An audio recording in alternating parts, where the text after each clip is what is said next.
Hi, folks. So during this pandemic and with all of these fires, a lot of people are hunkering down. There are some other people who are pushing forward and who are thriving, such as my friend and associate, Mr. George Tuvendorj of PH Industries. He's based in Washington State right now. So George, who are you? And tell me how you started in business. So yeah, my name is George Tuvendorj. I, to be honest, was a very humble kid. You know what I mean? I did have very, very big dreams, and my background starts in the humble country of Mongolia. And I grew up on a farm in Mongolia. It's literally middle of nowhere. Most people don't know where Mongolia is. It's like between south of Russia, and then you have north of China. Basically a landlocked country. So I grew up as a farm boy. My parents are farmers, and that's how I started out. So when I was young, I always learned, work ethic and being able to understand the value of nature. And lastly would be understanding human nature by itself. So that's how I kind of started out. And I came to America in 1997. And of course, went through the whole educational system here. So that's where my story started.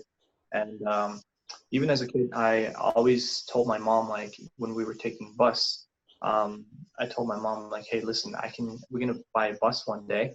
And then my cousin, he's going to drive it. My mom's going to probably collect the money. And I'm going to one who's going to run the bus system, So that's what I told my mom. It's like, that's how we're going to get rich really fast. I remember how my mom started laughing about that. And I was really serious as a kid. And one thing about me was I was an extreme introvert as a kid. I was extremely shy, the most shy kid you'll ever meet. And I'll get into that later. So as time went on, I always wanted to improve myself. And I'm the only kid in the family, so I didn't really have any brothers or sisters.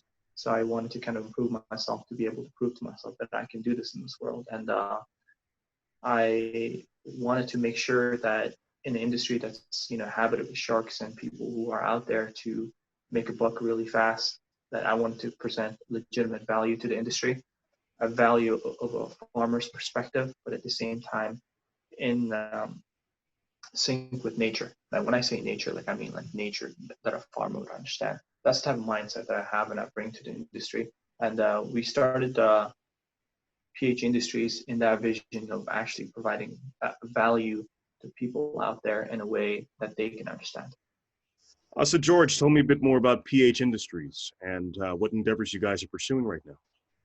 Okay, so a little bit about PH Industries. PH Industries, believe it or not, was actually PH Remote IT.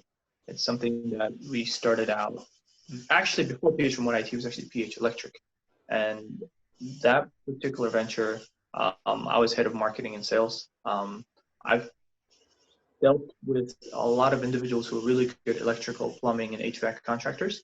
And they're really, really good at what they did. And a lot of these immigrant contractors, even the guys that you see in front of Home Depot, even though they're not certified and licensed, these guys are probably one of the best of the best in the industry. I'm not going to lie, guys. I'm just being honest. That's how back of America is built nowadays.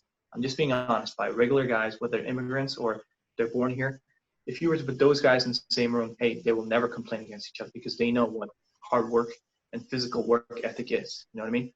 So I started out in the electrical contracting industry.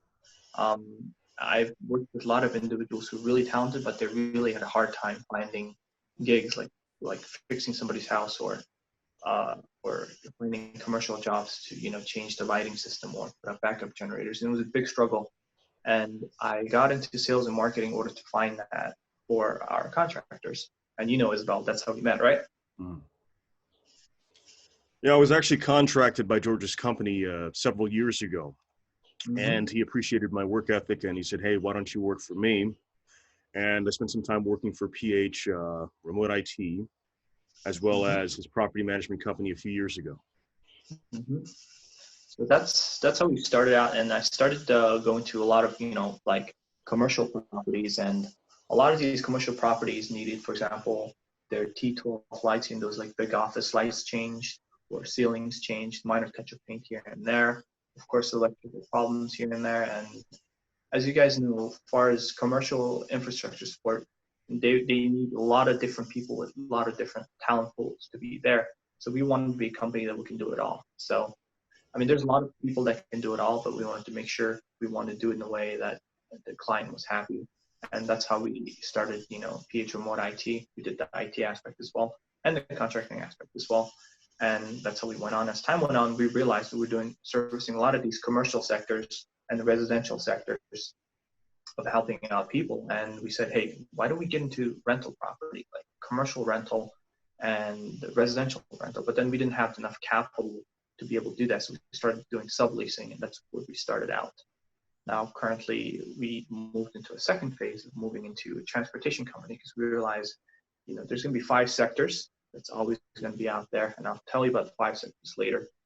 But we moved into actually helping people deliver food to their houses and from different interstates. So, and then last area of PH Industries is a surprise. I'll tell you guys later. So George, tell us, whom are some of your entrepreneurial influences? Well, to be honest, for me, like, I've always been an athlete. You know what I mean? Like, even when I was a little kid, my mom, she would leave me home, but I was never the type who would just play video games all day, or I don't know, just hang out all day at home. I would always be at the park. You know what I mean? Whether I'm playing basketball or I'm hanging out with some people that I knew. I never really had friends as a kid, which is shocking, just being honest. And I'm one of the most honest people you'll ever meet. Never really had friends as a kid. I'm just being honest, man. I've had 1 or 2 real friends, but I'm talking about growing up as kids. I never really had friends.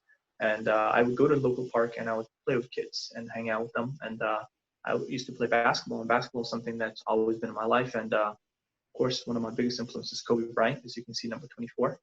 I got her on the day he passed away. And RIP to Kobe, the Black Mamba, the Mamba mentality. And I always, wanted to be like Kobe in the basketball world. And of course, for me, basketball was my first love. I always loved it, and I always played basketball in the streets. And for me, one of the habits that I always had was I always want to make sure that I go home after winning a game, whether I'm playing basketball in the streets. So that's what I used to do. And also one of my influences, of course, Andrew Carnegie, JP Morgan, the Rothschilds. I know a lot of people talk bad about them, but they run the world economy. And then Rocco, I think this is a horrible, I'm probably forgetting his name. This is probably one of the only interviews you'll ever see a real person forget one of his influential people's name. I think it was Rockwell? I keep forgetting. Anyways, I'll come back to that. And also, there's a lot of people that inspire me also, like Elon Musk, a lot of people like Omar Saeed, The Passionate Few, Grant Cardone is a big one. And lastly would be the classical guys. It would be Brian Tracy and some of the classical sales guys that inspire me a lot. Of course, some athletes like Kobe Bryant. And that's far as it from athletes, and that's about it. Those are the people that really influenced me. And for me, I think about what they've been through, and I read a lot of books on what they've been through, like biographies, to be able to go through the experiences. So I can limit my risk and my personal failures. I can limit that. Mm-hmm. Very interesting catalog of influencers that you have. And do you have any book recommendations from them? Yeah, of course. I have tons of book recommendations for people. During my lunch break, I usually watch like YouTube videos, like most people do. And if you're listening to this and you tell me you don't watch YouTube videos on YouTube, you're probably a freaking liar. I'm just telling you guys. Let alone if you're sitting in the bathroom stall, you guys are probably watching YouTube videos too, or on Instagram or Facebook. I'm just being honest. I'm an honest guy. So I don't have social. For me, I recommend, of course, let me see, one of the books is, I would say, Red Blood Snow. I forgot the title, but it's in my audiobook. It's a German soldier's perspective of what it was like fighting an Eastern Front. And also Panzers in the Mud. It's another, I like reading these war time biographies of great aces, and also Aces in the Night. So I like reading those type of books. The reason for that is to give you perspective of how our society was built as a foundation before it was a society. You know what I mean? And those are the type of books that I like to read. And secondly, more realistic, I guess, more regular books that I would definitely recommend to someone is, I would say, Art of Seduction by Robert Greene. I feel like that book breaks it down for someone who's very technical understanding with social dynamics, is being able to deal with people out there and actually dealing with business people, and also dealing with interviewers like yourself, and also dealing with your family, being able to shift gears, being able to talk to very different people in different tone, tonality, vibe, and energy, and being able to present yourself in a way that whether you're closing a deal or trying to persuade your girlfriend or trying to deal with a friend who's going through a hard time, it teaches you those fundamentals. I would definitely say read those books. I mean, there's a lot of YouTube gurus. Be careful who you listen to, but there are some legitimate people I recommend people listen to as well. For example, Grant Cardone, Brian Tracy. Start out with those guys. Those guys are legitimate people that I respect, and I've actually talked to personally. I've talked to a couple of these top sales guys, but I never talked to Grant in person, but those are people that I definitely recommend. Thank you for that, George. So what are some personal lessons and experiences you can impart on aspiring entrepreneurs?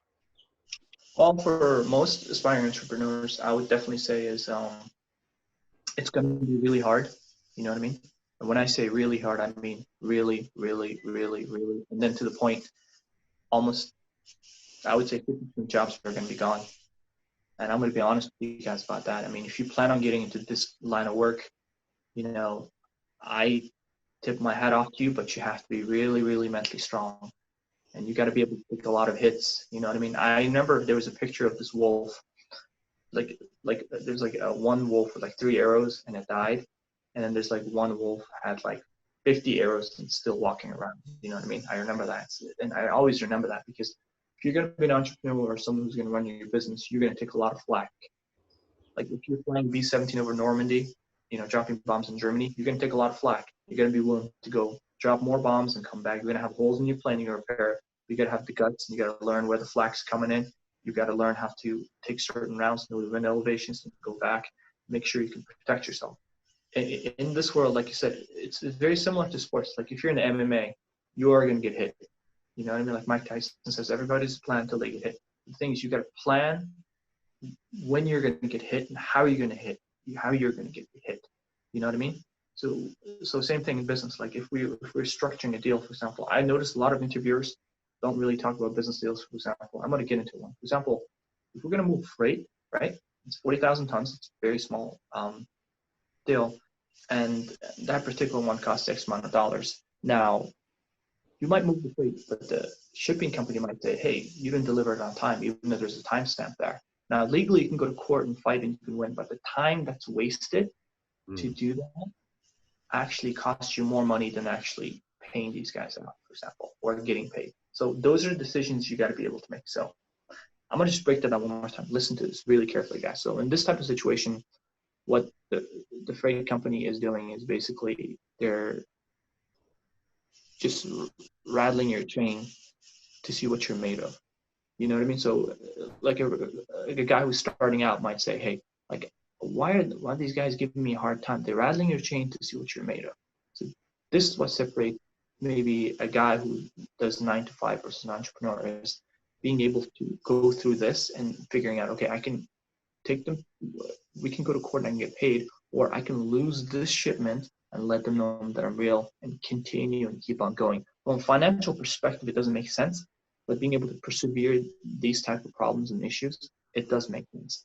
So you let them know what your value and your worth is, and you keep moving forward. Is being able to take more flack and ability to keep going forward and actually learning from your mistakes. And actually, one of the things I always tell people is time management is really, really important. Even if you're just straight up messing up time management, I don't care what you're doing, set your alarm for 3 o'clock to 5 in the morning in 15-minute increments. So you know you can force yourself to get up. You got to control, if you're going to start out in this industry of being an entrepreneur, you got to control your time, you got to control your effort. And lastly, you have to grow every day. You have to grow every day.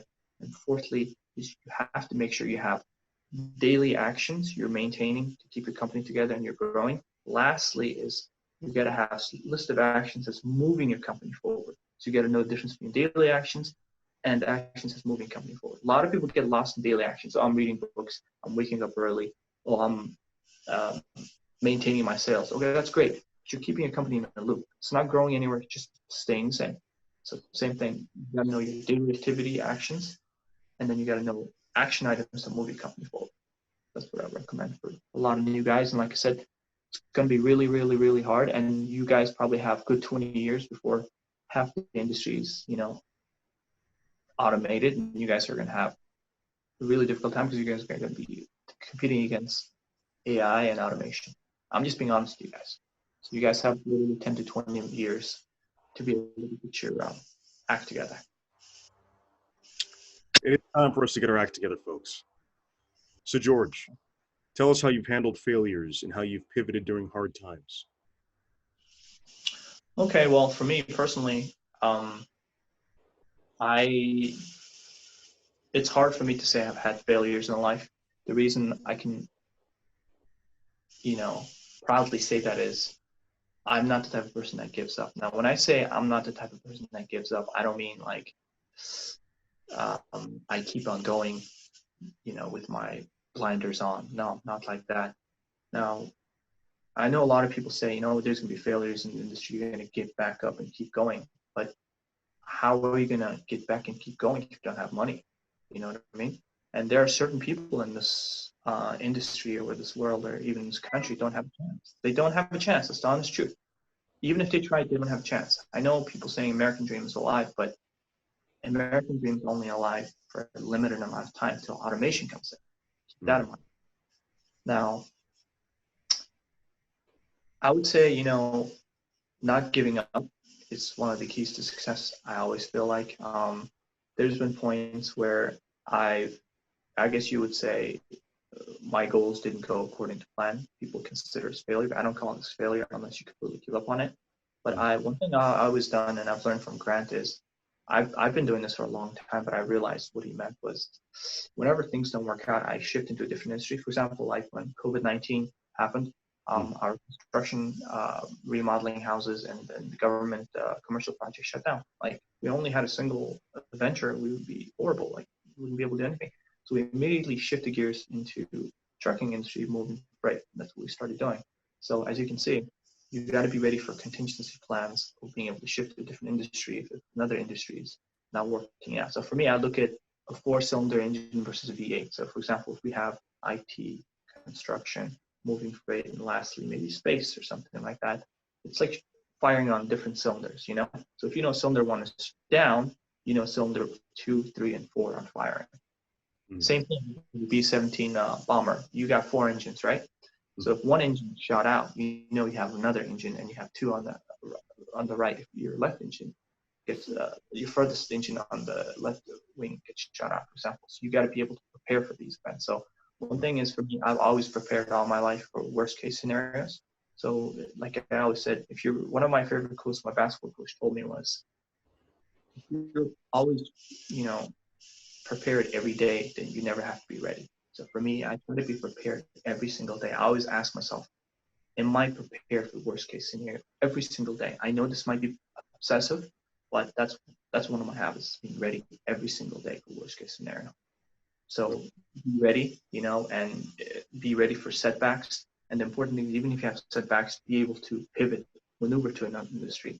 Maybe if you're trying to make a sale and your sale's not working, maybe go to, if you're doing door-to-door sales, for example, maybe go to SEO. If SEO is not working, go to Facebook Messengers, join a group, start messaging people, for example. If that's not working, go to your vlog. If it's not working, do text messages. If it's not working, make over the phone calls. You know what I mean? Like being able to pivot to see what works. For example, being able to make cold calls maybe might not work 1 month or even a couple weeks. Maybe SEO might work. But you got to know, just because one thing fails, don't get stalled. Do not stop. Make sure you keep moving all the time. But also be able to assess yourself to see what you're doing. Ask friends and family and some of your associates that really love you and care for you, and also listen to your mind and your heart, and also have a business plan and see what the Excel sheet is telling you as well. That's what I recommend for you guys. It's metrics. It's very. And having a contingency plan. That's we appreciate that advice, George. What are some financial tips that you have to help other professionals in this industry? Well, I would say, financial tips would be getting an accountant. I know a lot of people would say, oh, geez, George, I can't afford an accountant. It's like, The cheapest account you can find is maybe $2,000 a month. I mean, I don't care if you're paying $2,000 a month or if you're paying $50 a month. Get yourself a goddamn accountant. Okay. Have your personal expense and have your business expense separate. So when tax time comes, they're not merged together at the hip. You know what I mean?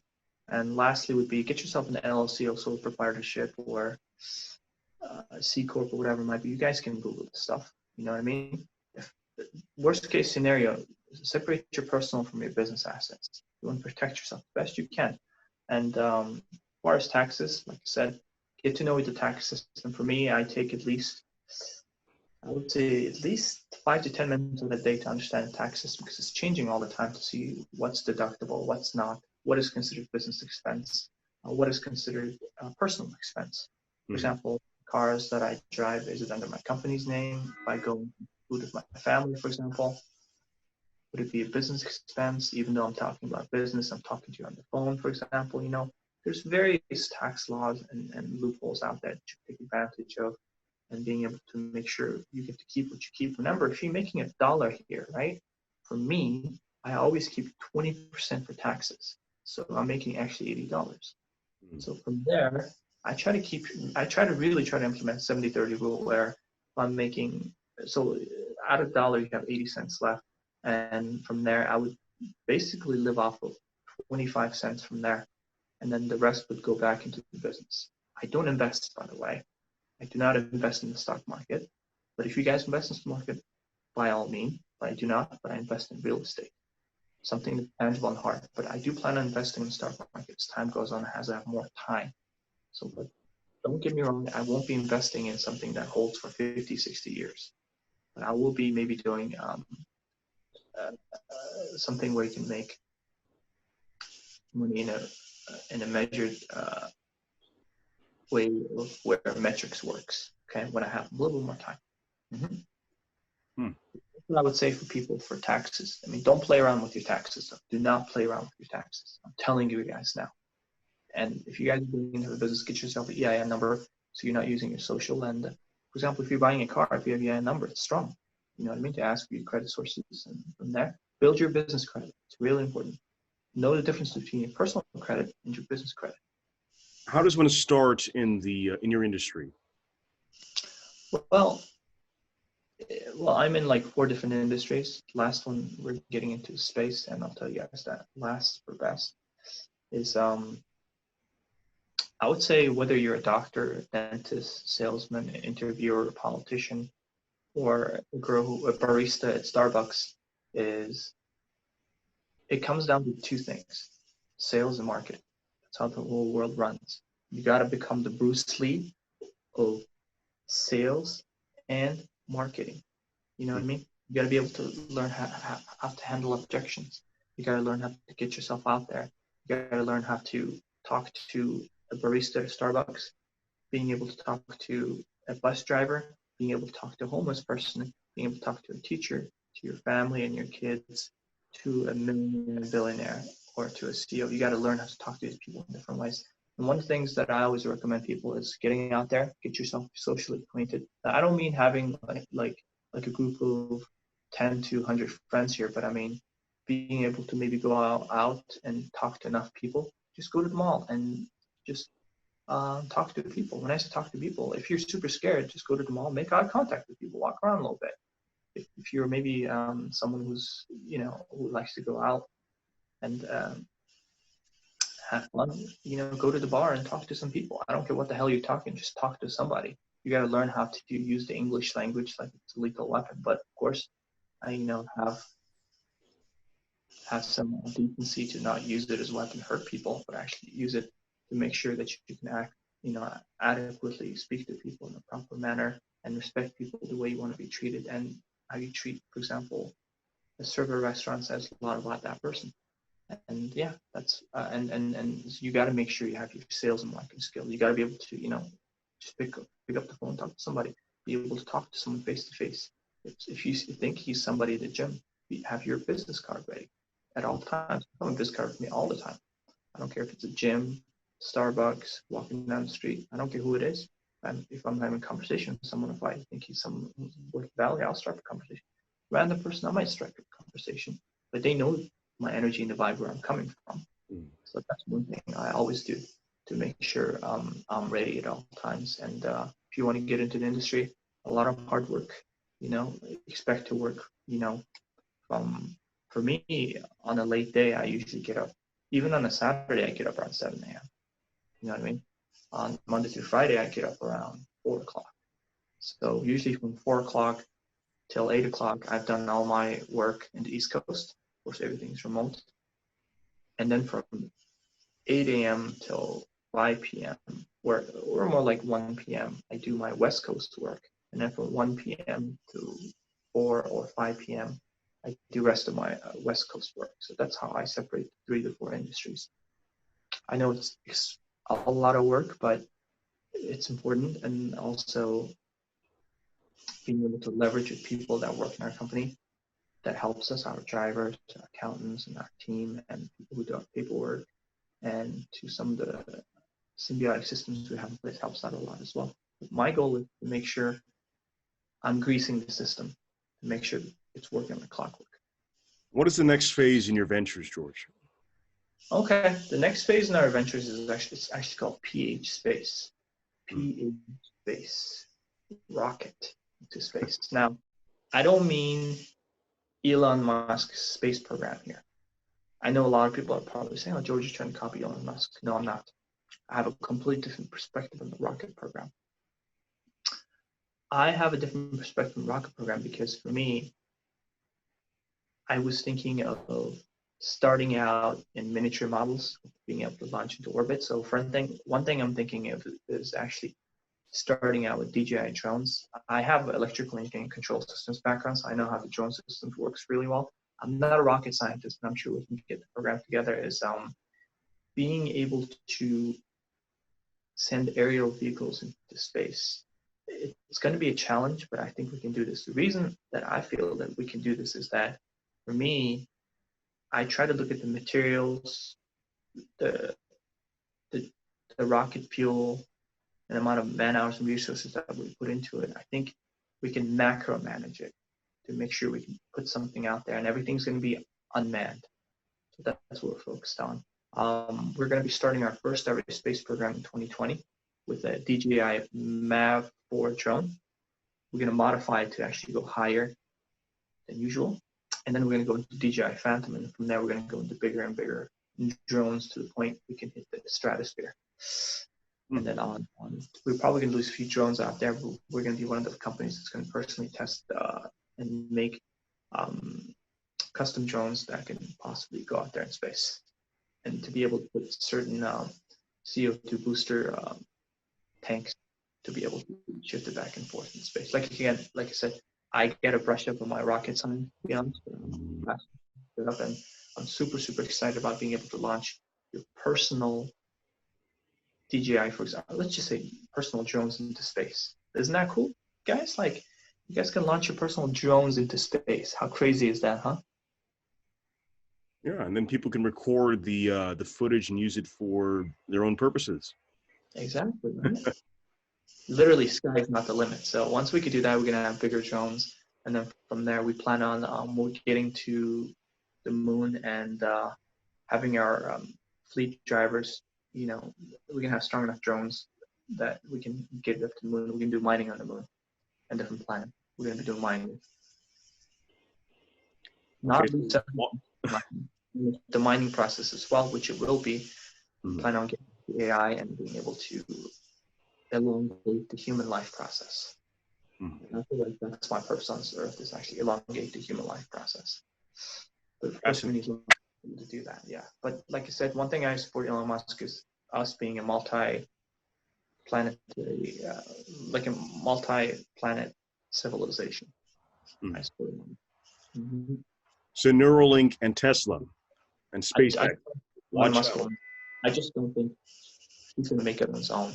How I know is that I've never heard of anybody changing history by themselves. I just never heard of that before. Last time I heard of some guy named Hitler, some guy named Genghis Khan, some guy named Julius Caesar, some guy named, I don't know.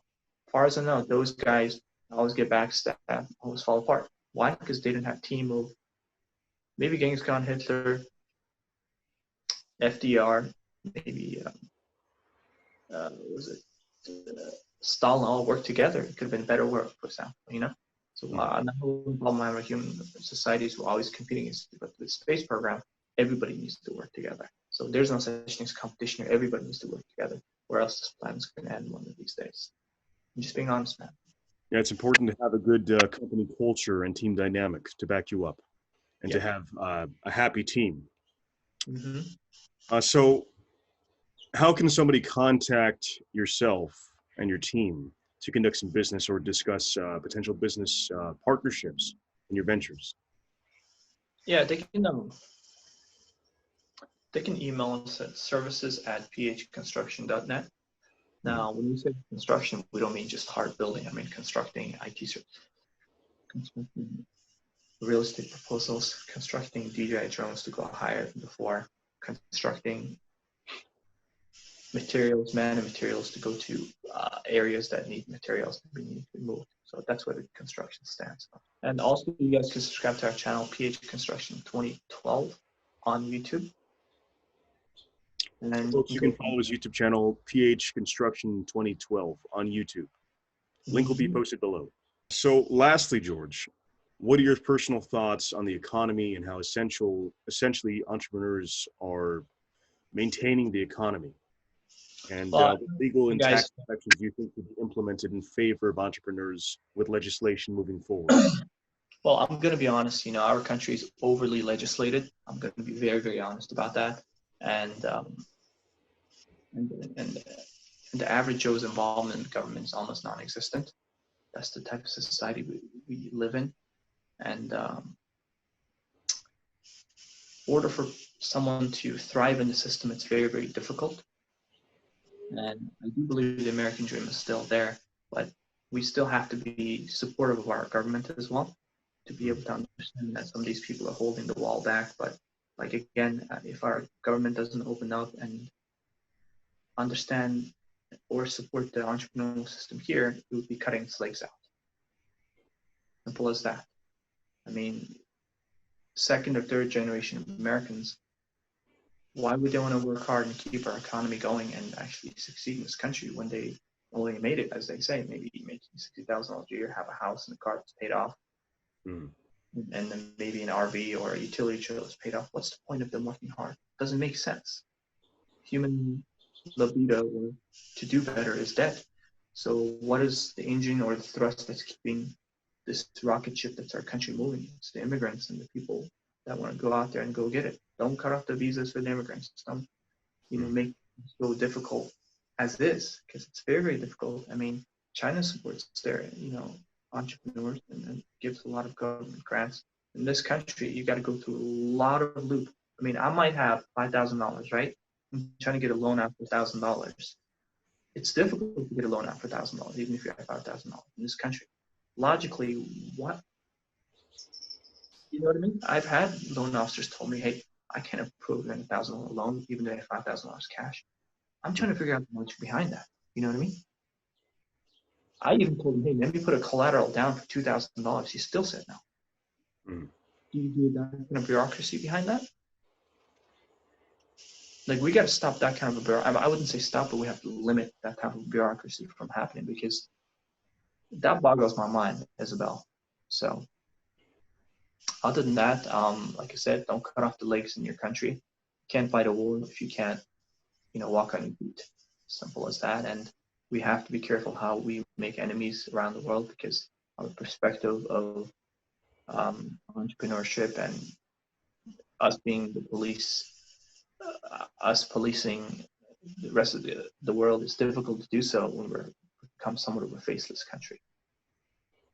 And it's difficult to do so. And like I said, even for police officers to do their work in this country has become difficult. There's a lot of, America is highly diversified, and we got to get our shit together. I don't care if you're color blue or if you're pink, we got to get our shit together before we get, overtaken by other countries. I'm just being honest. Because we got enough talent to change the world. Forget changing the world, go out in space. That's the next front. Space is the new frontier. So that's where I'm going, and hope to see you guys there in space. And I want to see one of our fleets go into the moon, mining, go to different planets, actually helping out people because they need infrastructure support in space. And it's not going to be NASA who's going to be doing it.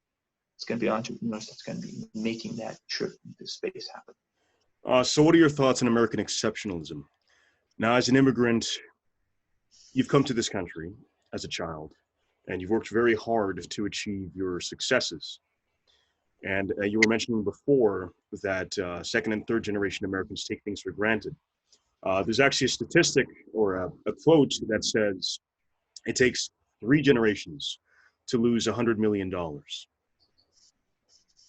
And that usually means the first generation are the ones that create the infrastructure for a business. Second generation, maybe they participate, but they're not as active. And the third generation, they're the screw-ups, where they lose the entire, they lose the wealth, whether it's partying or risky investments. So what are your thoughts on American exceptionalism, and should we push forward with that ideal again? Well, I've actually read that in the book somewhere, or it might have been a podcast. It's like the grandfather is the one who's building the brick and mortar business, and it's his son that he's taking everywhere with him, and he learns everything. Kind of like Donald Trump. Like I remember one of the stories that Donald Trump was telling me was how his dad was a builder, right? And he would go to construction sites after 6 o'clock with little Trump, and his dad would pick up little nails and put it back in the little nail bucket. And then Donald would say, "Dad, why are you doing that? We have all this money." And he would say, "Well, son, these nails cost money. If you don't keep track of the nails, business will start losing money and it will start leak. It's almost like a ship. If there's a hole, another hole comes in, pressure builds up. Next thing you know, the whole ship is going to sink." And that's what he understood. And Donald Trump, I know, one of the favorite, I think, debates that he had with Hillary Clinton was, he was like, "Oh, yeah, I only got a loan from my dad for $3 million to start my business." That's what he said. It was only $3 million. I remember his favorite quote. So that's his perspective. It's not his fault. He had a rich dad. There's nothing wrong with that. It's actually a good thing. But I think he turned out to be a good man despite that. But if his kids comes out super spoiled, I can understand that. But I think he taught his kids well. As you can see, he has 5 kids, and he seems to be keeping the company forward. And he's a nonsense type of guy, kind of like I am. And I think it's about how you raise your kids and taking care of them. Super, super important. And like I said, outside influences, be careful how outside influences, for example, YouTube, social media influences your kids, because I don't know if you know, but kids nowadays, they're addicted to cell phones, addicted to social media, especially for women, they're addicted to Instagram and instant gratification. So we got to make sure we limit exposure to things like that, and don't be afraid to, move. Don't be afraid to let our families do a little bit of heavy labor to remind them what this country was built upon, as a reminder what good old hard work feels like. Right. You can't replace the value of hard work. There's a book I was reading called Hustle Smarter, Hustle Harder by 50 Cent. And in the last chapter, he goes into the entitlement trap. The entitlement trap, goes back to generations where a child, there's 2 sides of the spectrum. There's the affluent side, where somebody has the resources and they feel that they're entitled to having success by default without working for it. That's one side of the spectrum. And on the other extreme side of the spectrum is somebody who is from extreme poverty, and they feel that no matter their attempts at success, they feel that they will by default fail. He then discusses how important it is to instill the right values in your children. He talks about his, for example, his baby mama. She did not want to pursue any ventures herself. Curtis Jackson, 50 Cent, he wanted to give her opportunities. He was very encouraging of her. And as his career and his resources, they grew, he kept offering her more options, maybe pursue real estate or cosmetology or another venture. And every time she felt entitled. And then unfortunately, she instilled those entitlement values into his son, to his firstborn son, Marquise. And 50 Cent, he's very remorseful of the relationship he has with his firstborn son, where even in his attempts to inspire some entrepreneurial spirit in Marquise felt entitled to everything and he didn't work for it. And so going back to the first 3 generations where you lose $100 million, it's the precursor, the grandfather, who creates the brick and mortar business that you've said. And then he has his son shadowing him. And then maybe the grandson, the 3rd generation, they're not shadowing and they're not directly in that culture. So then they feel entitled to not build anything since it was already built. Mm-hmm. So that's a very dangerous mindset, the entitlement trap, on both sides of the spectrum. True. Mm-hmm. Well, George, thank you so much for your time. I'm sure people are going to get one thing out there, Isabel. When I tell this to people, now when you go out there and you spend $1, right, that you worked hard for, just keep in mind, I know there's a 70-30 rule. You should put 70% back into your business, 30% off to live off of it. And of course, you can make real estate investments and you live off that. And all that is, you got to have somewhat of a spiritual or religious belief. Like for me, I try to, understand the Holy Spirit, the Holy Trinity. It's really important. And I'm not going to get too religious here. That's important. Is somewhat of a belief, whether it's aliens created this world, God created this world, or whoever it might be, Allah, Buddha, whoever it might be. You got to have something of belief, but try not to push your belief on a lot of people. But sometimes when all things go to hell, sometimes belief and there's something out there more and bigger, and spirituality is what's going to get you through most of the time. Just keep that in mind. And lastly is every time you're going to spend $1, keep in mind there's enough wealth out there for you to get your own. Remember that. A lot of people think there isn't enough, but it wouldn't even make a dent if you became a trillionaire in this world. I'm just telling you guys the truth, okay? The U.S. government puts out money. There's enough wealth out there for people to make money. Just keep that in mind. It's not a limited resource. Unlimited resource, just go out there and get it. So I recommend that. Do it every single goddamn day. Okay, every single goddamn day. Do not stop. I don't care. Do not stop. And I know if you guys keep at it, you can make it out there. One of my greatest saying is, no matter what happens, be like a piece of rock. Whether it's cold, whether it's hot, presidents changing, companies failing, relationship in and out, whatever happens, you're like a rock, no reaction. Just keep on moving. And that's it. Walk steady with integrity is our company motto. Right. So, George, how can people find you on social media and contact you? Well, if they want to find me and have social media, you can get in touch with my boy, Isabelo Pascual. And we'll go from there.